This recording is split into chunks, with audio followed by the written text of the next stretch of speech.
Well, someone asked me to talk about what's going on in South Africa, or maybe it's more accurate to say what's been going on about South Africa. There's been a lot of online back and forth, a lot of vitriol, a lot of very hostile accusations, allegations, rhetoric, arguing, and so forth about what's being called South Africa's xenophobia, particularly with regards to other Africans who are in South Africa. Now, first of all, South Africa is one of the most, if not the most, ethnically diverse populations on the face of the earth. And xenophobia is normally a sort of a peculiarity of ethnically homogeneous societies, closed societies. It's not something that you would usually associate with a society that is as historically diverse as South Africa is. It comes across a little bit conspicuous or suspicious even. So, when you see the news coming out of South Africa, the marches, the rhetoric, foreigners must go and so forth, the deportations and whatnot, it does not immediately strike you as a naturally occurring societal sentiment in a society like that. You let your oppressors stay in South Africa after apartheid, your colonizers, you let them stay. That's pretty magnanimous. That's pretty hospitable. That shows a pretty hospitable, welcoming society. When you have the most obvious demographic in the country, who would generally be eligible for banishment, and they're still there.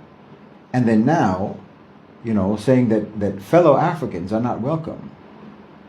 This is instantly, as I say, conspicuous. It's, as they say, counterintuitive. It doesn't really compute. For an outsider, I'm an outsider.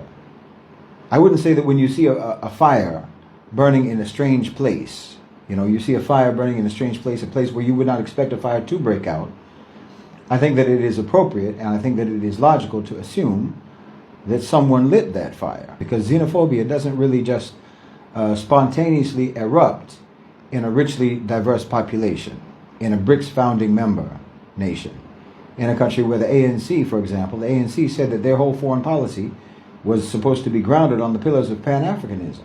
That was the classic ANC position. Now, I know the ANC has always sort of tried to strike a balance between what you can say traditional Pan-African or African nationalism and a sort of conciliatory, inclusive approach to the Afrikaners and so on. But I mean, that in and of itself actually just testifies to the fact that they have leaned towards inclusion as well as towards continental solidarity simultaneously. They've tried to do both simultaneously. So again, this is not a place where you would expect to see the fire of xenophobia break out. Someone lit that fire. You have to conclude that. That's a logical conclusion, in my opinion. It doesn't happen spontaneously, especially not at this scale. Not at this scale and not at this speed, and not with this level of media amplification in this particular moment in history. No, something produced this. Something produced this. And understanding what produced it and why it was produced, in my opinion, will also help you understand what's happening on the continent of Africa overall. You have to really take it apart. You have to take it apart, like a forensic investigation of an arson, because that's what we're dealing with, in my opinion. That's what we're dealing with. This xenophobia inferno was lit by an arsonist. So you have to investigate that.